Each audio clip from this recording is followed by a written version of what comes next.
It was 2 in the afternoon on a Monday. Elena Garcia climbed the stairs of the mansion, carrying her cleaning supplies, and listening to a sound that cut right to the heart, the desperate crying of 2 babies, echoing throughout the entire house. At 25 years old, Elena had been working as a cleaner in this mansion for 3 weeks, but she had never gotten used to this suffering. The twins had been crying for 3 straight hours today. Yesterday, it was 5, and the day before, 6. "My God, these children," she whispered, pausing on the stairs to wipe the sweat from her forehead. Alexander Sterling appeared in the hallway, a man lost at 34 years old.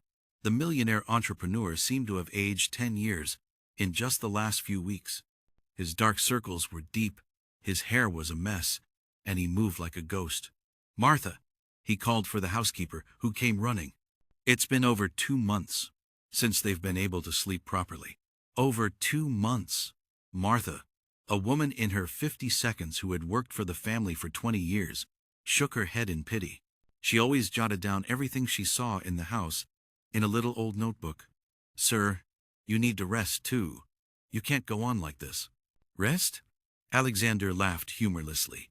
"How am I supposed to rest, listening to my daughters cry like this? What kind of a father am I, Martha?" Elena stopped climbing the stairs. The pain in that man's voice resonated with her. She had lost a baby a year ago, at 4 months pregnant. She knew all too well what it was like to see a child suffer. Alexander picked up the phone with trembling hands. "Doctor, it's Alexander Sterling again. I know I already called this morning, but my daughters are just terrible. There has to be something that you can do." The voice on the phone said something that made Alexander even more agitated. "What do you mean, you don't know what else to do? We've had pediatricians, neurologists, infant specialists. I've spent more money than I have, and nothing helps." He hung up and slammed his fist against the wall. "Alexander," Martha rushed to his side, "you can't hurt yourself too." "It's useless, Martha. I'm a useless father. I can't even get my own daughters to stop crying." Elena watched it all with a heavy heart. She had never seen a man so broken. His pain was real, raw, a pain that wounded the soul. The twins' cries grew even louder from their room. Helena and Sofia, 3 months old, fighting against something that nobody could understand. "If they don't get better soon, I can't take it anymore," Alexander whispered, his voice cracking. 3 o'clock in the afternoon, Alexander rushed out of the house, pushing the 2 babies in their strollers. "I'm going to the hospital again," he yelled to Martha. "They have a fever from crying so much." The mansion gate closed behind him, and the house finally fell silent. Elena let out a sigh of relief, not for her work, but because those little children had a moment of peace. "Poor things," she murmured, finishing her climb to clean the upper floor. When she reached the door to the twins' room, she stopped, frozen in place. The room still had that baby smell, mixed with medicine. 2 small cribs, pink and blue decorations, and little toys that were never used, because the girls never stopped crying long enough to play. Elena knew she shouldn't go in there. Alexander was very strict about who could enter his daughter's room, but something pulled her inside. She picked up a small pink onesie with a bunny design, hugged it against her chest, and closed her eyes. The memory of the baby she lost came like a knife wound. "My little angel," she whispered. "If you had been born, you would be the same age as them." An hour and a half later, the sound of the gate startled her from her daydream. Alexander was back. Elena rushed to leave the room, but she bumped her foot against the dresser, knocking over a bottle of perfume. "Oh my God!" She bent down to pick up the broken glass when she heard footsteps on the stairs. "The doctors don't know what to do anymore," Alexander yelled to Martha. "They said they're healthy, but they won't stop crying." He entered the room, carrying Helena in his arms. The baby was red from crying so much. Her little face was swollen, her tiny fists clenched. "Daddy doesn't know what to do anymore, my sweet girl," he whispered, rocking her gently. "Daddy is lost." Sofia, in her stroller, was also crying, a high-pitched sound that pierced the ears, and that's when something inexplicable happened. Elena, still crouched down collecting the shards of glass, looked at Helena, and without thinking, held out her arms. "Can I hold her for a little bit?" Alexander, on the verge of collapse, didn't even think twice. He placed the baby in Elena's arms. The silence was immediate. Helena stopped crying, as if someone had flipped a switch. Her swollen eyes opened and fixed on Elena's face. A curious, peaceful gaze. Alexander stood there, his mouth agape. Sofia, in the stroller, also stopped crying. She turned her little head toward her sister and Elena, as if she understood that something had changed. "Shh, it's okay, little one," Elena whispered, rocking Helena slowly. "What was bothering you so much?" The baby closed her eyes, and for the first time in over 2 months, she fell into a deep, peaceful sleep. "I don't believe it." Alexander picked Sofia up from the stroller. The little girl calmed down instantly as he brought her closer to Elena. "How did you do that?" "I don't know, Mr. Sterling. I felt like I needed to hold her." Martha appeared at the doorway and nearly fainted. "My goodness, how did you do that? These girls don't stop crying, even in their sleep." But Alexander was already seeing it. He was witnessing the impossible happen right before his eyes. "Elena," he whispered, "I've been looking for an answer for 3 months. I've spent a fortune on doctors. And you just—" "They're sleeping," Elena completed, her eyes welling up with tears. "Sleeping for real." The 3 of them stood there in silence, watching the twins sleep peacefully for the very first time. Helena in Elena's arms, Sofia in her father's lap, but snuggled close to the cleaner. It was then that they heard decisive footsteps on the stairs, footsteps that made everyone's blood run cold. "Alexander," a female voice echoed down the hall. "I'm here for the girls' checkup." Dr. Evelyn Reed appeared at the bedroom door, a person who always commanded the room. At 38, she was the type who demanded respect just by her presence. A spotless white coat, her hair in a perfect bun, and the upright posture of someone who never loses control. "Alexander, how are the gay?" She stopped mid-sentence when she saw the scene, the twins asleep, Alexander smiling for the first time in months, and a cleaner holding Helena as if it were the most natural thing in the world. "Evelyn," Alexander whispered, trying not to wake the babies, "you're not going to believe this." They finally fell asleep. "Elena, she got them to sleep." Evelyn's smile froze on her face. She had been taking care of this family for 3 years. 3 years building a relationship, waiting for the right moment to get closer to him, in a more intimate way. And now, some random cleaner shows up and does what she, a qualified doctor, couldn't do. "Alexander," she said, her voice controlled, "can I speak with you for a minute, out in the hall?" "But Evelyn, just look. They're so peaceful." "In the hall, please." Alexander noticed her serious tone and motioned for Elena to stay with the babies. He followed the doctor out of the room. "Alexander, do you have any idea what just happened?" Evelyn spoke quietly, but with a controlled anger. "What?" "She got my daughters to sleep, Evelyn, for the first time in 3 months. And do you know what this woman's background is? Do you know if she has some kind of illness? Do you know if she did something dangerous?" Alexander frowned. "I hadn't thought of that, Evelyn. She just held Helena and—" "Alexander, I have been a pediatrician for 15 years. I know how risky these situations can be. 3-month-old babies are incredibly fragile. Anything wrong could cause a serious problem. But they're fine, Evelyn. Look at how soundly they're sleeping. For now. But what if it's a chemical effect? What if she had something on her skin? What if it's something that will harm them later?" Evelyn's words planted a seed of doubt in Alexander's exhausted mind. He had always trusted her. Evelyn had saved the twins when they were born prematurely. She was a respected professional, a family friend for years. Inside the room, Elena cradled Helena, who slept deeply. Martha watched Sofia, who was also resting peacefully in her stroller. "Young lady," Martha whispered, "how did you do that?" "I don't know, Martha. I just felt like I needed to help. In 20 years of working here, I've never seen anything like it. These girls don't stop crying, even when they're sleeping. And now, just look." She pointed to the babies, truly asleep. Calm breathing, relaxed faces, their little hands open. "It's a miracle. It really is," Martha concluded. In the hallway, Evelyn continued to sow doubt. "Alexander, I understand your desperation, but as a doctor, I cannot allow someone without training to have direct contact with such young infants. It's a matter of responsibility." "But Evelyn," Imagine if something happens to them. Imagine if they develop an allergy, an infection. You would never forgive yourself. And as their doctor, neither would I. Alexander ran a hand through his hair. His fatigue wouldn't let him think straight. What do you think I should do? For their own good, she should have no more direct contact with the girls. In the meantime, I'll adjust their medication. Perhaps that's what was missing. Inside the room, Elena felt a shiver. Something wasn't right. Helena stirred slightly in her arms, but remained asleep. Martha, she whispered, does the doctor always give the girls medicine? Every day, dear. She says it's to calm them down, but it's never really worked. And today? Did she give it to them today? Not yet.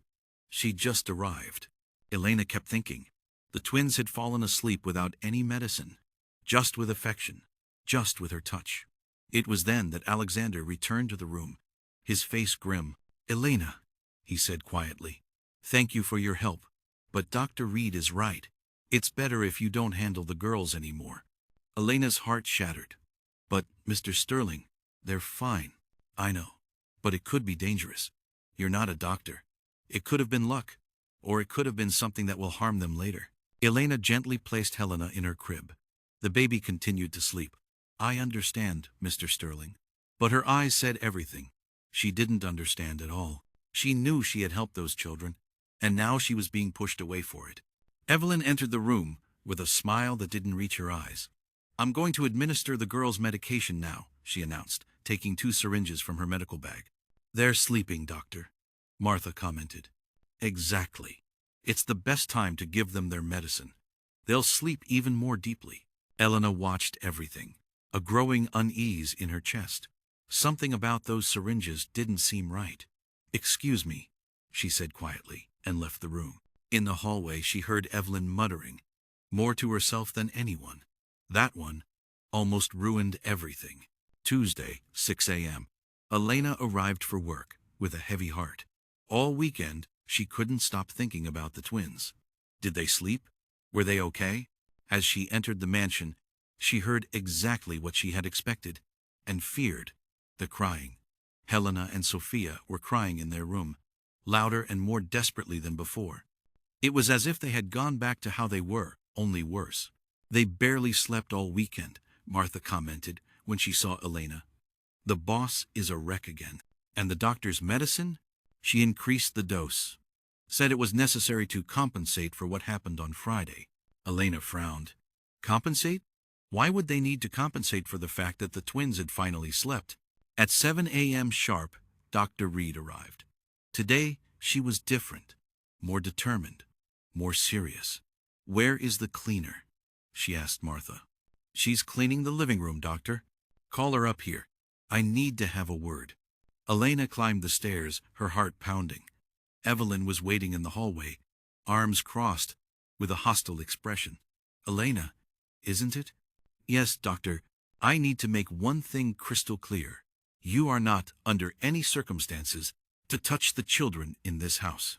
They are fragile babies, who were born prematurely. Any improper contact could cause a serious infection. But doctor, I was only helping. You didn't help anything. You created a problem. The girls were agitated all weekend because their systems were altered. Altered how? Cheap perfumes, cleaning products, bacteria. You clean houses for a living, don't you? Your hands carry germs that can be dangerous for babies. Each of Evelyn's words was like a slap to Elena's face. The doctor spoke with an authority that left no room for questions. Do you understand? You do not touch the children. You do not enter their room. If I find out you've disobeyed me, I will tell Mr. Sterling to fire you on the spot. Yes, doctor. Good. Now, I'm going to take care of my patients. Evelyn entered the twins' room and closed the door. Elena was left in the hallway, humiliated and confused. Had she really done something wrong? Had she accidentally hurt the babies? Inside the room, Evelyn took a syringe from her bag, but it wasn't the same one Alexander had seen. This one was different, with a clear liquid that was anything but a sedative. Now, let's solve this little problem, she whispered, emptying the contents into Helena's bottle. The liquid was a mild stimulant, with no taste, that left babies agitated for hours. Evelyn had been using small doses for 3 months, ever since the twins were born. Her plan was simple: keep the children dependent on her medical care, make herself indispensable to Alexander, and at the right moment, discover the cure and have him marry her out of gratitude. But on Friday, some random cleaner had nearly destroyed 3 years of planning. Today, Evelyn doubled the dose. The twins would have a terrible week, and when she adjusted the medication again, Alexander would throw himself at her feet in gratitude. "There you go, my little ones," she whispered to the babies. "Daddy will see that only Auntie Evelyn can take care of you." Helena and Sofia drank their poisoned bottles, completely unaware. In an hour, the effect would start. In 2 hours, they would be screaming like never before. Out in the hallway, Elena cleaned the floor, listening to the whimpers that were already growing stronger. Her heart ached, but she could do nothing. She had been forbidden. At 10 a.m., Alexander arrived from the office to find his daughters in a crisis worse than all the others. "Evelyn!" he yelled into the phone. "They're terrible." "What medicine did you give them?" "Calm down, Alexander. It's normal. Their systems were altered because of the contact on Friday. I'm correcting it now. It's going to get worse before it gets better." "It's going to get worse?" "Unfortunately, yes, but trust me. I've been a doctor for 15 years. I know what I'm doing." Alexander hung up the phone and collapsed into an armchair in the room. The twins had been crying for 4 straight hours. It was Tuesday, and they hadn't slept properly since Sunday.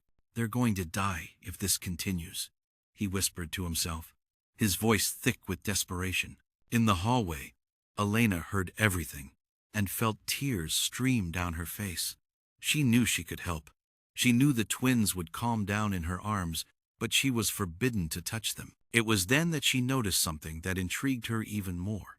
In the bathroom trash can, she saw an empty vial of infant sedative, the same medicine the doctor claimed to have given the girls. If she gave them the sedative, Elena thought, why is the vial in the trash empty, and why are the girls worse? The seed of suspicion began to grow in Elena's heart. Something wasn't right. What if the person who was supposed to be caring for the twins was actually the one harming them? The babies' cries echoed through the mansion like a call for help. A call that only Elena seemed to understand, but was forbidden to answer. "They're going to die if this continues." Alexander yelled into the phone at Evelyn, and for the first time, Elena wondered, is that exactly the intention? Wednesday, noon. Elena was working on the lower floor of the mansion, listening to the twins' cries, which hadn't stopped for 8 straight hours. It was a sound that pierced her soul, especially because she knew she could help. Martha appeared in the kitchen, her little notebook in hand, and a worried expression on her face. "Young lady, can I talk to you?" "Of course, Martha. I'm finding what's happening very strange. The girls only got better when you took care of them on Friday. Then, over the weekend, they got worse than ever." Elena stopped cleaning and looked at the housekeeper. "You thought it was strange too?" "Extremely. And there's something else." Martha looked around to make sure no one was listening. "I've worked here for 20 years. I have never seen a baby cry this much. So it's not normal." "It is not normal. And another thing I noticed. The doctor comes here every day now. But before the girls were born, she only came when the boss called her." Elena's heart started to race. She wasn't crazy. Something was truly wrong. "Martha, you write everything down in that notebook, right?" "I do. It's an old habit of mine. I note who comes, who goes, what time." "Could you tell me what time the doctor arrives? And what time the girls start crying worse?" Martha opened her notebook and flipped through the pages. "Look here. Monday, doctor arrived at 7. Gave medicine at 7:30. Girls started screaming like crazy at 8:30. And yesterday, Tuesday, doctor arrived at 7. Gave medicine at 7:15. Girls started freaking out at 8:15. Always an hour after the medicine. Always. But that must be normal, right? Sometimes medicine takes time to work." Elena frowned. "If the medicine is to calm them down, why do the twins get worse afterwards?" "Martha, did you see what kind of medicine the doctor throws in the trash?" "What do you mean?" "I saw some empty vials of infant sedative in the bathroom trash. If she's giving the babies a sedative, why are the vials empty in the trash?" Martha grew thoughtful. "Now that you mention it, that is strange. Why throw away medicine you haven't used?" Just then, they heard hurried footsteps on the stairs. Alexander came running down, his hair disheveled, his shirt wrinkled. "Martha, where is Evelyn? I called her, but she's not answering." "She hasn't arrived yet today, sir. The girls have been screaming for 8 hours." 8 hours, Martha! They're going to have a seizure if this continues. Elena felt her chest tighten, seeing his desperation. "Mr. Sterling," she said quietly, "could I suggest something?" "What?" "What if you tried not giving them the medicine today, just to see if it makes a difference?" Alexander looked at her as if she had suggested something insane. "Elena, they're like this precisely because they need the medicine." Evelyn explained that their systems are. "What was it?" she said. "Altered. But what if that's not it? What if it's the medicine that's making them sick?" "Elena!" Alexander raised his voice. "Evelyn is a trained doctor. She knows what she's doing." Elena lowered her head, but the suspicion in her mind only grew stronger. The phone rang, and Alexander rushed to answer it. "Evelyn, thank God. You need to come here, urgently. The girls are terrible." "Calm down, Alexander.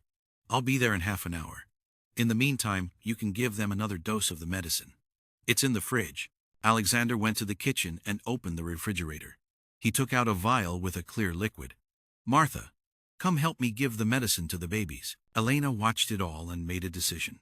She had to find out what was really happening. At 2 p.m., she positioned herself at the living room window, pretending to clean the glass. From there, she could see into the twins' room on the second floor. 15 minutes later, Evelyn arrived. Elena noticed she didn't seem as worried as she should. In fact, she almost looked relieved. From the window, Elena could see Evelyn entering the twins' room. She kept watching, and what she saw sent a chill down her spine. Evelyn didn't examine the babies. She didn't check their temperature. She didn't listen to their hearts. Nothing. She simply took something out of her medical bag and put it in their bottles. "Martha," Elena called quietly. "Come see something." Martha moved closer to the window. "What is it?" "Look up there. The doctor isn't examining the girls. She's just messing with their bottles." Martha watched and frowned. "That's odd. Shouldn't a doctor examine them before giving medicine?" At that moment, they saw Evelyn leave the room and talk to Alexander in the hallway. They couldn't hear, but from his expression, she was reassuring him about something. "Martha, when the doctor leaves, can you show me what medicine she left?" "I can." An hour later, Evelyn left the house. Martha and Elena went up to the twins' room. "Look here." Martha showed her the vial in the room's mini-fridge. "This is what she always leaves." Elena took the vial and read the label. "Natural infant calming drops." She read it aloud. "But look at this, Martha." She showed her the back of the vial. "The seal is broken. Someone opened it and closed it again." "How do you know?" "I've been cleaning houses for years. I've learned to notice these things. Someone tampered with this vial." Martha looked closer. "You're right. The cap is a little crooked." It was then that they heard a different kind of cry from the cribs. Helena and Sofia were starting to get agitated again. "1 hour after the medicine," Elena whispered. "Exactly as you wrote down." "My God," Martha whispered. "Could it be?" "Martha, can you do something for me?" "What?" "Tomorrow, when the doctor comes, pretend you forgot something in the room and watch her with the medicine, but without her noticing. If she finds out, then we'll know for sure that something is wrong." Thursday, 6:30 a.m. Elena arrived for work, anxious to know how the twins had slept. Martha met her at the door with a relieved expression. "Young lady, I'm so glad you're here. How was the night?" "The boss didn't give them the medicine last night. And you know what happened?" "What?" "The girls slept for 6 straight hours. 6 hours. For the first time in months." Elena felt a mix of relief and confirmation of her suspicions. "And they're still sleeping this morning. But the doctor arrived about half an hour ago. She's upstairs now." "Were you able to watch her?" "I was. And you won't believe what I saw." Martha pulled Elena into a corner of the kitchen and whispered. She took a syringe out of her bag and injected something into the medicine vial. Something she brought from outside. "Are you sure?" "Absolutely. I saw her pierce the vial seal with the syringe and inject a clear liquid." "My God!" "And there's more. After she injected it, she tested a drop on her own tongue, tested it to see if it had a taste. I saw her make a face of approval. as if checking that it was undetectable. Elena's blood ran cold. A doctor wouldn't need to test medicine on her tongue unless she was mixing something that shouldn't be there. Martha, we have to tell Mr. Sterling. He won't believe us. We need more proof. Just then, they heard footsteps coming down the stairs. Evelyn appeared in the kitchen with a smile that didn't reach her eyes. Good morning, everyone. The girls are doing great today, sleeping like angels. That's wonderful, doctor, Martha replied, trying to act normal. I'll leave their usual medicine. You can give it to them every 4 hours. Evelyn left the house, but this time, Elena noticed something she hadn't before. The doctor was carrying 2 bags, her official medical bag and a small thermal cooler bag. Martha, did you see that cooler bag? I did. Does a doctor bring a cooler bag to a patient's house? Not that I know of.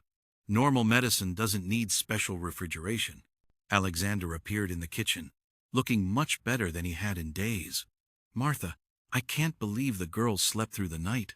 I know, sir. It's wonderful, isn't it? Evelyn said, it's because the new medicine is working. Elena and Martha exchanged a look. They knew it wasn't the medicine that worked. It was the absence of it. Mr. Sterling, Elena ventured, don't you find it strange that they only got better when they didn't take the medicine last night? But they did take it. Evelyn adjusted the formula. But you yourself said you didn't give them the medicine last night. Alexander stopped and thought. That's right, I didn't. I completely forgot. I was so tired. And they got better. A coincidence? Mr. Sterling, Martha interjected, may I say something? Of course. In 20 years working here, I've learned to observe. And there are a few things that are catching my attention. What things? The doctor always messes with the medicine before leaving it here. And the girls always get worse. Exactly 1 hour after taking it. Alexander frowned. Martha, are you implying? I'm not implying anything, sir. I'm just telling you what I see. At that moment, the twins' cries started up again from upstairs. Helena and Sofia had woken up and were already getting agitated. There it is. Alexander sighed. I'm going to give them their medicine. Mr. Sterling, Elena said quickly, what if we try one more time without giving it? Just to be sure? Elena, please. Just for today. If they get much worse, you can give them the medicine right away. Alexander was torn. On one side, Evelyn's medical advice. On the other, the evidence of his own eyes. All right, but if they get really bad, I'm giving them the medicine. Elena felt a surge of hope. Maybe today, they would find out the truth. At 10 o'clock in the morning, something extraordinary happened. The twins, who had woken up crying, gradually calmed down on their own, without medicine, without intervention, just with their father's affection and normal care. I don't believe it, Alexander whispered, looking at his peaceful daughters. Do you believe now that there's something wrong with that medicine? Elena asked. Alexander was about to answer when the phone rang. Alexander, it's Evelyn. How are the girls? Are they doing well? Great. Did you give them the medicine on schedule? Alexander looked at Elena and Martha, who shook their heads. No. I did, yes. Perfect. I'll be there this afternoon to see how they're reacting to the new treatment. When Alexander hung up, Elena realized he had lied to Evelyn. Why did you lie? Because I want to be sure of something before I accuse a doctor of what you two are thinking. And how are we going to be sure? Alexander fell silent for a moment. We're going to test the medicine. Thursday, 2 p.m. Alexander, Elena, and Martha were in the kitchen, staring at the vial of medicine Evelyn had left. How are we going to test this? Alexander asked. My brother is a pharmacy technician, Martha said. He could analyze it without anyone knowing. But that will take time. There's another way, Elena interrupted. We can see how the girls react with and without the medicine throughout the day. How so? Simple. We divide the day into 2 periods. In the morning, they get no medicine. In the afternoon, when the doctor arrives, we give them the medicine and see the difference. Alexander considered the proposal. And if they get sick? Then we stop immediately and call another doctor. All right, let's try it. Throughout the morning, the twins remained calm. They had their diapers changed normally. They fed without issue, and they slept when they were supposed to sleep. the behavior of healthy babies. At 2:30, Evelyn arrived for her afternoon visit. "How are my little patients?" "Fine," Alexander replied, watching her closely. "Excellent. The medicine is working perfectly." Then Evelyn went up to the twins' room. Alexander, Elena, and Martha waited downstairs. Half an hour later, Evelyn came down. "There, I've given them their afternoon dose. They'll be nice and calm now." As soon as Evelyn left the house, the three of them rushed upstairs. The twins were in their cribs, seemingly normal, but Alexander noticed something. Look at their eyes. Helena and Sofia's eyes were wider than normal, almost glassy, as if they were seeing things that weren't there. "Is that normal?" Alexander asked. "No," Elena replied. "A normal baby doesn't have that look." 15 minutes later, like clockwork, the crying began. But it wasn't a normal baby's cry. It was the desperate cry of someone feeling something terrible. "Now I'm sure," Alexander said, his voice trembling with rage. "She is poisoning my daughters." "What are we going to do?" Martha asked. "We're going to prove it." Alexander picked up the phone and called a private doctor he knew. "Dr. Evans, it's Alexander Sterling. I need you to come to my house urgently to examine my daughters." "No, it's not an emergency, but it's important. Can you come today?"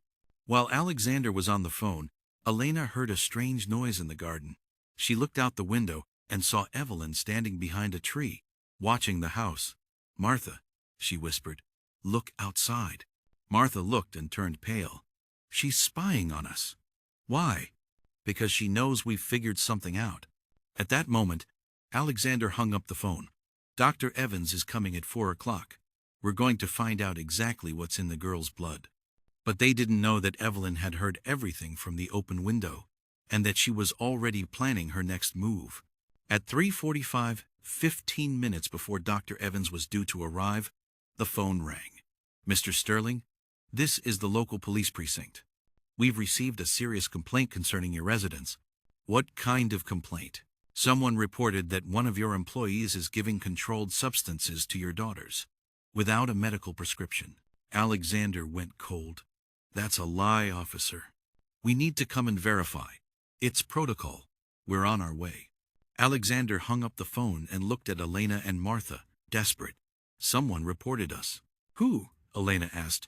But deep down, she already knew the answer. 20 minutes later, 2 squad cars pulled up in front of the mansion. 4 police officers went up to the twins' room, where they found Alexander, Elena, and Martha, caring for the crying babies. "Who is the employee responsible for the children's medical care?" the sergeant asked. "No one," Alexander replied. "They are cared for by a doctor. We have information that this woman," he pointed to Elena, "has been administering medication without authorization." "That's a lie." It was then that Evelyn appeared at the door, accompanied by another officer. "Sergeant, as I reported on the phone, I found evidence that this employee has been drugging the children." She opened her medical bag and pulled out a vial of a controlled substance. "I found this hidden in her things." Elena was in shock. "That's not mine. I've never seen that vial in my life." "And I also found this." Evelyn showed them a piece of paper. Her notes on medication dosages. Alexander took the paper from the officer's hand. It was a forged prescription for treatments for Helena and Sofia, signed by a Dr. Elena Garcia.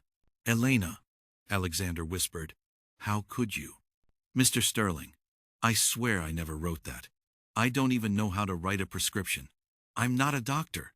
"Ma'am," the sergeant said, "you need to come with us for questioning." "No, I'm innocent. She planted all of this." But as Elena was being led away, Evelyn approached Alexander. "I'm sorry, Alexander. I know you trusted her, but I couldn't let your daughters be at risk." Alexander looked at the twins, who were still crying, and then at Evelyn, who now seemed to be the only person he could trust. He didn't notice the discreet, satisfied smile on the doctor's face. Friday, 8 a.m., Elena woke up in a cold cell at the police station after a night that seemed to have no end. She had spent hours trying to explain to the investigators that she was the victim of a frame-up, but no one believed her. "Garcia, you have a visitor," the officer yelled. She got up, expecting to see Alexander, or perhaps Dr. Evans, who could confirm her innocence. But it was her mother, Maria Garcia, her face red with shame and anger. "Mom," Elena whispered. "Don't you call me Mom," Maria exploded. "How could you do something like this? Poisoning little children." "Mom, I didn't do anything. It was the doctor who framed me." "Stop lying. It was in the paper. It was on TV. Everyone on our street knows you forged a prescription." Elena felt her world collapse. If her own mother didn't believe her, who would? "Mom, please, just listen to me for 1 minute. I don't want to hear it. You have shamed our family. Your brothers can't even leave the house. But I swear, you're dead to me. I don't ever want to see your face again." Maria stormed out, slamming the door. Elena collapsed onto the cell floor and cried like she had never cried before. In the middle of the afternoon, the public defender arrived to speak with her. He was a tired man who looked like he had seen too many cases like hers. "Elena, I'll be direct with you. The situation is complicated. They have physical evidence against you. But I'm innocent. Look, forging a prescription is a serious crime. It can carry a sentence of 2 to 8 years in prison. Someone planted that evidence. The doctor set me up." "Can you prove that?" Elena fell silent. How could she prove anything from inside a jail cell? "What about the children?" she asked. "How are they?" "That's not my department. My job is to defend you against the crime you allegedly committed." "Allegedly? Well, technically you're still innocent until proven guilty. But the evidence..." He didn't need to finish the sentence. Elena understood that even her own lawyer didn't believe her. That night, an older inmate approached her in the cell. "First time in here? I hope it's the last." "Everyone says that. What are you in for?" "They say I forged a prescription to drug babies." The woman made a face of disgust. "Messing with kids is a serious thing in here. If you really did that..." "I didn't. I love those children more than my own life." "Then someone really screwed you over, and they did a good job of it." Elena spent another sleepless night, thinking about Helena and Sofia. Were they crying again? Had Evelyn gone back to giving them the stimulants? Had Alexander noticed anything? Saturday morning, the news she feared most arrived via a guard. "Those babies you poisoned? They were admitted to the hospital last night." Elena's heart stopped. "What?" "They're in the pediatric ICU. Seizures, high fever. The doctors think it was an overdose from the drugs you gave them." Elena screamed and ran to the bars of her cell. "No, I didn't give them any drugs. Let me out. I need to talk to someone." "Quiet down in there. You're not going anywhere. They're going to die. You don't understand. It's the doctor who's killing them." But no one listened. To everyone there, she was just another criminal trying to escape responsibility. Elena collapsed on the cell floor, sobbing. Helena and Sofia were dying, and the one person who could save them was locked in a jail cell. Outside, in the hospital corridors, Alexander paced back and forth like a madman. His daughters were connected to machines, fighting for their lives. "How did this happen, Evelyn?" he asked for the 10th time. "Alexander, I warned you. The cleaner was drugging them for weeks. The substance built up in their systems, and now they're having a reaction. But they were getting better. That was the effect of the drug. Now that we've stopped it, their bodies are going through withdrawal." Alexander accepted the explanation because he had no other choice. Evelyn was a doctor. She knew what she was talking about. What he didn't know was that at that very moment, Evelyn was administering even larger doses of stimulants to the twins. Her plan was simple: make the baby so sick that he would marry her out of desperation and gratitude when she finally cured them. In jail, Elena received another devastating piece of news. "Garcia, your case has gone national. You're the most hated woman in America right now." And it was true. The story of the cleaner who poisoned a millionaire's twin babies was on every TV channel. Her picture was in every newspaper and on every website. Protests formed outside the police station, demanding justice. "Baby killer!" someone shouted from the street. "Lock her up!" Elena shrank into the corner of her cell. Her life had become a public hell, while the real culprit was being treated as a hero for trying to save the children. But the worst part of all was knowing that while she rotted in a cell, Helena and Sofia were dying in the arms of the person who had truly poisoned them. "God," she whispered into the darkness of the cell, "if you truly exist, protect those children. They don't deserve this." And by some miracle, on the other side of the city, Someone was starting to ask questions that Evelyn hadn't expected. Sunday, 6 a.m. At Mercy General Hospital, Alexander hadn't left his daughter's side in 36 hours. Helena and Sofia were in the pediatric ICU, with monitors showing worrying signs, a fever that wouldn't break, and small seizures that came in waves. "How are they, doctor?" Alexander asked Dr. Wallace, the pediatrician in charge. "Stable, but still a concern. We'll have the results of the toxicology reports tomorrow morning. Until then, we'll keep them hydrated and monitored. Their bodies need to eliminate whatever it is. Naturally." Alexander ran a hand over his face. 3 days without proper sleep, without food, without being able to think about anything else. Evelyn arrived with a cup of coffee. "Alexander, you need to rest for a bit." "I can't. Look at them, Evelyn. I know it's hard, but they're going to be okay. Trust me." "How can you be so sure?" "Because I'm familiar with this type of poisoning. I've seen similar cases before." And what Alexander didn't know was that Evelyn was lying. She had never seen a similar case, because she had created this situation herself.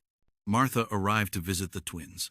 As a family employee for 20 years, she had been granted permission. "How was their night, sir?" "Bad, Martha. Very bad." "And Elena? You haven't gone to see her yet?" Alexander looked uncomfortable. "After what she did." "Sir," Martha said quietly, "may I say something? As someone who has known this family for so long." "Go ahead." "I saw Elena with those girls. I saw the way she cared for them, the love she had. That young woman would never harm a child. But the evidence can be fabricated, sir, but a heart cannot. And her heart with those girls was pure." Alexander grew thoughtful. Deep down, he had his doubts too. "Martha, do you think I should go talk to her?" "I think, sir, you should at least hear her side of the story." Evelyn, who had been scrolling on her phone, overheard the conversation and became alert. "Alexander," she interrupted, "don't you think it's better to focus on the girls right now? That woman will only cause you more distress." "Maybe you're right." But Martha didn't give up. "Sir, permit me one more question. Of course, since Elena was arrested, have the girls gotten better? Or worse?" The question landed like a bomb. Alexander had never thought about it that way. Worse. So, isn't that strange? If she was really poisoning them, shouldn't they be getting better without her? Evelyn's heart began to race. Martha's question was dangerous. "Martha," she replied with medical authority, "poisoning doesn't work like that. The body takes time to eliminate the substances. It's normal for them to get worse before they get better." "Ah, I see." But Martha didn't see it all. In fact, she was now even more suspicious. "Sir," she whispered when Evelyn stepped away, "don't you think you should at least talk to Elena? Just to be sure?" Alexander looked at his daughters, connected to machines. "All right, but only to clear this up, once and for all." What they didn't know was that this decision would begin to unravel 3 years of lies. Monday, 10 a.m.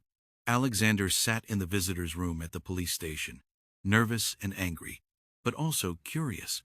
When Elena appeared, he was shocked by her transformation. In 4 days, she seemed to have aged years.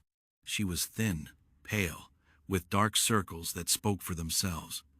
"Mr. Sterling," she said quietly. "Elena, how are the girls? Why do you care? After what they say you did?" "Because I love them more than anything in this world." Alexander studied her face. He saw no malice, no deceit. He saw real pain. "Elena, explain one thing to me. If you truly love my daughters, why would you do that?" "Because I didn't, Mr. Sterling. I swear on my mother's soul, I would never hurt those children. But they found evidence. That was planted by Dr. Reed." "Elena, that is a very serious accusation." "I know, but it's the truth." Elena told him everything. The pattern she and Martha had discovered, the tampered vials, the way the twins always got worse after their medicine. "Mr. Sterling, your daughters only got agitated after she gave them their medication. You saw it yourself on Thursday." Alexander remembered. It was true. When he didn't give them the medicine, the girls had gotten better. But why would Evelyn do something like that? "I don't know. I just know that she's doing it." "Do you have any proof? From inside a jail cell? How?" Alexander left the station, his mind reeling. Elena's words made sense, but they were so serious that a part of him didn't want to believe them. Back at the hospital, he found Dr. Wallace leaving the twins' room. "Doctor, how are they?" "Interestingly, they're a bit better today. Their fever has dropped a degree." "Really?" "Yes. If this continues, we might be able to remove some of the monitors tomorrow." Alexander grew thoughtful. The girls were getting better in the hospital, away from any of Evelyn's medication. "Doctor, may I ask a technical question?" "Of course. If someone were giving a substance to keep babies agitated, would they improve when they stopped receiving that substance?" Dr. Wallace frowned. "It would depend on the substance, but yes. If it were a stimulant, for example, they would gradually calm down once they stopped receiving it." "And how long would that take?" "A couple of days, maybe 3. "Why do you ask?" "Just curious." But it wasn't just curiosity. Alexander was starting to put the pieces together. At that moment, Evelyn appeared in the hallway. "Alexander, how are the girls?" "Better. The doctor said their fever dropped." "That's wonderful," she replied, but her expression didn't match her words of relief. "Evelyn, can I ask you a question?" "Of course." "What kind of medication were you giving the girls at home?" "A natural sedative." "Why?" "The doctor said they might be improving because they stopped receiving some substance." "Wouldn't it be the opposite?" Evelyn became flustered. "Every case is different, Alexander. You can't generalize. But you just said you were familiar with this type of poisoning." "I am. But every body reacts differently." Alexander noticed her answers weren't adding up. "Evelyn, did you bring any medication to give them today?" "I did, but I'm going to speak with Dr. Wallace first." "What medication?" "A vitamin supplement, to help with their recovery." Alexander didn't reply, but he decided to watch her more closely. Tuesday, 8 a.m. Dr. Wallace called Alexander urgently. "Mr. Sterling, I need to speak with you." "Did something happen?" "The toxicology results for your daughters are back." Alexander's stomach clenched. "And they have amphetamine in their blood." "Amphetamine?" "It's a very strong stimulant. In babies, it can cause exactly the symptoms your daughters have been showing." "Doctor, where could that have come from?" "Only medical professionals have access to pure amphetamine, and based on the levels we found, it has been administered regularly for about 2 months." Alexander felt his legs go weak. 2 months was when Evelyn started treating them. "Who is Evelyn?" "The family's private doctor." Dr. Wallace's face became serious. "Mr. Sterling, I must inform you that we will be reporting this to the authorities. This is the poisoning of a minor." At that moment, Evelyn appeared in the hallway. "Alexander, how are my little patients today?" "Evelyn," he said with a controlled voice, "the doctor wants to speak with you." "With me? About what, Dr. Wallace?" "Doctor," Dr. Wallace began, "I'm the head of the ICU. I need to clarify a few points about the treatment you were giving the children." "Of course. What points?" "We found amphetamine in their blood." Evelyn went pale, but tried to hide it. "Amphetamine? Impossible. I only gave them a natural sedative." "Ma'am, do you have the prescription for this sedative?" "I do, of course." She fumbled in her bag, taking longer than usual. "How strange. I must have left it at my office." Dr. Wallace continued, "The amount of amphetamine indicates regular administration for 2 months. Can you explain that?" "It must have been the cleaner. She was the one drugging the children. But the cleaner has been in jail for 5 days, and the level of amphetamine in their blood indicates recent administration." Evelyn was left without an answer. "Doctor, I'm going to need you to cooperate with our investigation." "Investigation? Poisoning a minor is a serious crime. The police will want to speak with you." It was then that Evelyn realized her world was collapsing. But she still didn't confess, still tried to defend herself. "This is a misunderstanding. I have been a respected doctor for 15 years. "That's precisely why it's more serious," Dr. Wallace replied. Alexander, who had listened to everything in silence, finally spoke. "Evelyn, look me in the eye and tell me the truth. Were you giving amphetamine to my daughters?" "Alexander, I would never." "Look me in the eye." Evelyn tried to hold his gaze, but couldn't. I can explain." "Then explain." But instead of confessing, she tried to flee. I need to go get the documents from my office. I'll be right back. You're not going anywhere, ma'am, Dr. Wallace said. Hospital security has already been notified. It was then that Evelyn understood there was no way out. Tuesday, 2 p.m. In the hospital security office, Evelyn sat between Alexander, Dr. Wallace, and two police investigators. She was still trying to deny everything. I never gave amphetamine to those children, she insisted.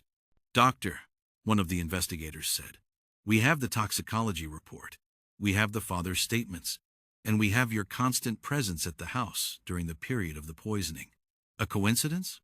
Do you have any explanation for the amphetamine in the baby's blood? It was the cleaner.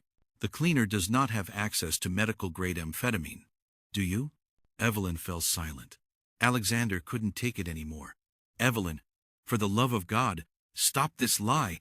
My daughters almost died. I didn't want them to die. The sentence escaped before she realized it. It was the first crack in her story. So, you admit you gave them something? The investigator asked. Evelyn realized her mistake and tried to backtrack. No, I meant that nobody wanted them to die. That's not what you said. It was. Alexander stood up, furious. Evelyn, you're a doctor. You know that lying in a criminal investigation is worse for you. I'm not lying. Then explain to me why my daughters only got better when they stopped taking your medicine. They didn't get better. Yes, they did. On Thursday, when I didn't give them your medicine, they slept through the entire night. Was that a coincidence? And here in the hospital, without any medicine, they are getting better every day. Evelyn was cornered, but she still resisted. Alexander, you're under a lot of stress. You're not thinking clearly. It was then that Dr. Wallace intervened. Doctor, we have the hospital's security cameras.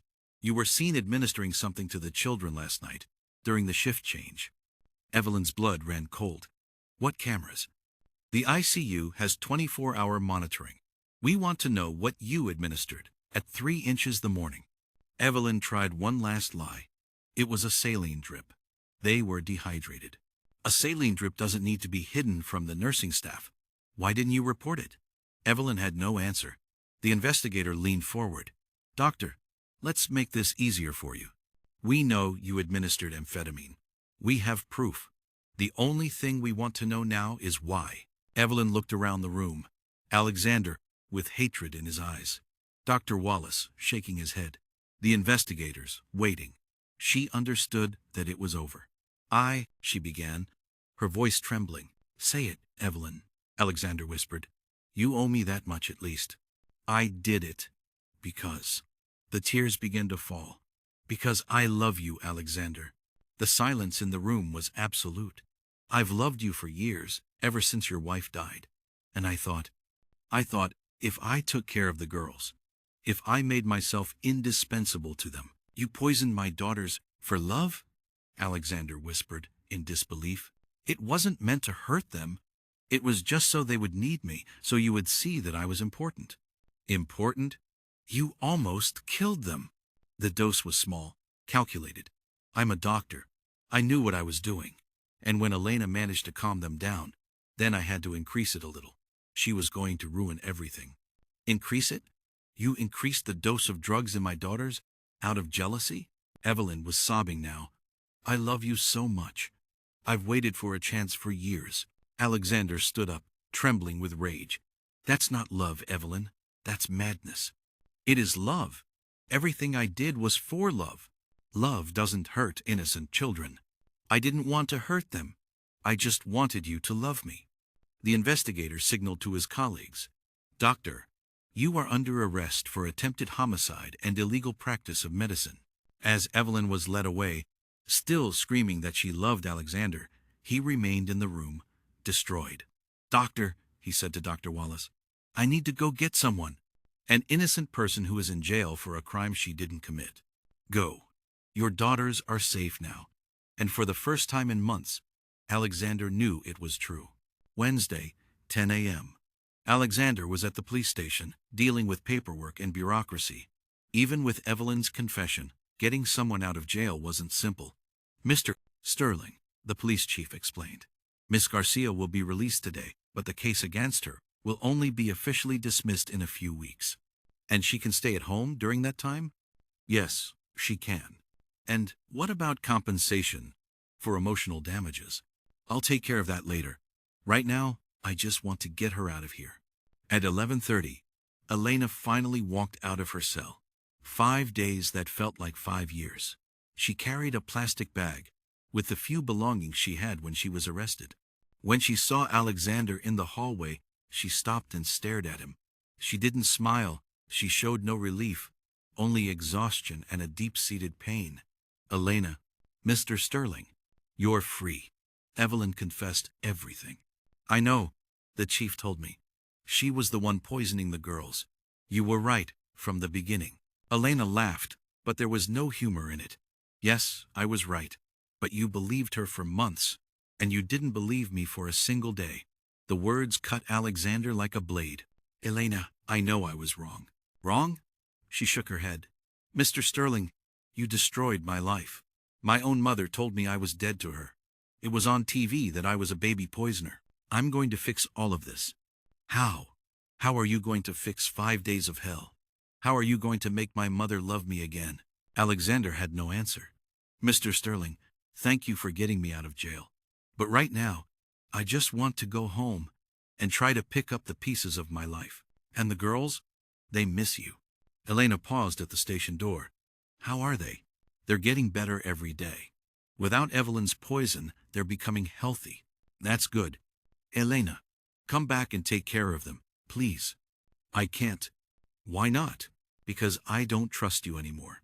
And she walked away, leaving Alexander alone on the sidewalk, understanding that it would be much harder to win back her trust than he had ever imagined. The first month. After a week of insisting, Elena finally agreed to come back, but with strict conditions. I'll come back, she told Alexander at her front door, but not as a cleaner. And I won't live at the mansion. Whatever you want. I'll take care of the girls during the day and go back to my own home at night. Every single day. That's fine. I want double what I was earning before. It can be triple. And you will stop trying to talk to me about personal matters. We are employer and employee. That's it. For the first few days, the relationship between them was ice cold. Elena arrived promptly at 7, cared for the twins with all the love in the world, but treated Alexander as if he were invisible. Good morning. Good morning. Did the girls sleep well? Yes. They fed at 5. Thank you. And nothing more. The twins, on the other hand, flourished with Elena's return. It was as if life had gone back to normal for them. They slept better, ate better, smiled more. But Elena wasn't well. Alexander noticed she was having nightmares. Sometimes she would cry out in her sleep on the living room sofa during the girls' nap time. Other times she would freeze up when she heard a police siren. Elena, are you okay? I'm fine. You look like you haven't slept. My nights are not your problem. One afternoon, a reporter showed up at the mansion's gate. Can I speak with Elena Garcia? Elena turned white as a sheet. I'm not talking to the press, she whispered to Alexander. Leave it to me. Alexander went out and spoke with the journalist. When he returned, he found Elena trembling in the bathroom. They're gone. What if they find out where I live? What if they show up at my mother's house again? Alexander saw she was having an anxiety attack. Breathe slowly. No one is going to bother you. How can you guarantee that? Because I'm going to hire security for you. I don't need your charity. It's not charity. It's my responsibility. I'm the one who put you in this situation. It was the first time Alexander had truly taken the blame for what happened. The second month, the tense routine continued, but Alexander noticed small changes. Elena was still cold to him, but sometimes she would forget and answer a question more naturally. How were the girls' weekend? Helena is trying to crawl. She keeps trying to drag herself across the rug. Really? Isn't she a little young for that? Every baby develops at their own pace. She's curious, just like you. Elena realized the conversation had strayed from the professional and became cold again. I'm going to prepare their food. One day, Alexander came home to find Elena crying in the garden while the twins slept. Did something happen? Nothing you need to know about. Elena, you're crying. Something happened. I went to the grocery store this morning, and everyone was staring at me. One old lady told her grandson that I was the woman who poisoned babies. Alexander felt his chest tighten. I'm so sorry. Sorry doesn't fix it. The damage is done. I'll give an interview on TV. I'll explain everything. And you think that will help? That people will stop looking at me like I'm a monster? Alexander didn't know what to say. Elena, let me help. You've helped enough. That night, Alexander called a well-known journalist and scheduled an interview for the following week. If he had caused the problem, he was going to try to fix it. The third month, Alexander's interview made a positive impact. He told the whole story, took the blame for believing Evelyn's lies, and publicly apologized to Elena. Elena Garcia is an honest, hard-working woman who was the victim of a criminal doctor. I made the mistake of doubting her when I should have trusted her. I publicly ask for her forgiveness for that. Some newspapers ran stories on the case, showing the other side of the story. Slowly, public opinion began to shift. But at home, Elena remained distant. I saw your interview, she commented one morning. It was nice, but it still doesn't change what happened. I know, but it's a start. That same month, something important happened. Her mother, Maria, showed up at the mansion. I want to talk to my daughter. Alexander called for Elena, who tensed up at the sight of her mother. Mom, I came to ask for your forgiveness. Elena didn't answer. I saw his interview on television. I understood that you were telling the truth from the beginning. You didn't believe me when I needed you most. I know. And I am so very sorry. Being sorry doesn't bring back the days I spent alone in jail. Elena, please. You're my daughter, I love you. You said I was dead to you. Maria began to cry. I was talking nonsense. I was angry, ashamed. But you will always be my daughter. Elena cried too, but she still couldn't forgive. I need time, Mom. How much time? I don't know. I just know it's not easy to trust anyone right now. The fourth month. Elena finally agreed to have lunch at her mother's house on a Sunday. It was the first step toward family reconciliation. How are the girls? Maria asked. Beautiful. Helena is already crawling. And Sofia is trying. And your boss, does he treat you well? He does. I have nothing to complain about. Elena, can I say something? You can. I see it in your eyes. That you like him. Mom. There's nothing wrong with that. He's a good single man. He's my boss. And I'm his employee. So what? You are an honest, hard-working, caring woman. Any man would be lucky to have you. Elena fell silent. For months, she hadn't thought of herself as a woman, only as the twins' caregiver. At the mansion, Alexander was also changing. He started to see Elena not just as his daughter's nanny, but as a person. He saw how caring, dedicated, and intelligent she was. One afternoon, he found her teaching Helena how to clap her hands. Come on, little one, clap your hands. Helena laughed and tried to imitate her, but her little hands couldn't quite meet. She's learning fast, Alexander commented. They're very smart, Elena replied. Both of them. Just like their mother. Elena stopped playing with Helena. They are not my daughters. But you care for them as if they were. It's my job. Is it just a job? Elena looked him in the eyes for the first time in months. What are you trying to say? That I see how you look at them. How you care for them.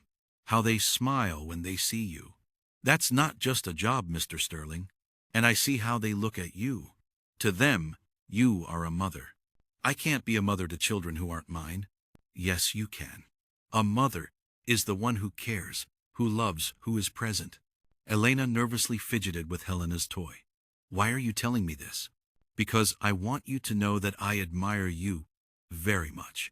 It was the first time Alexander had shown romantic interest, albeit subtly.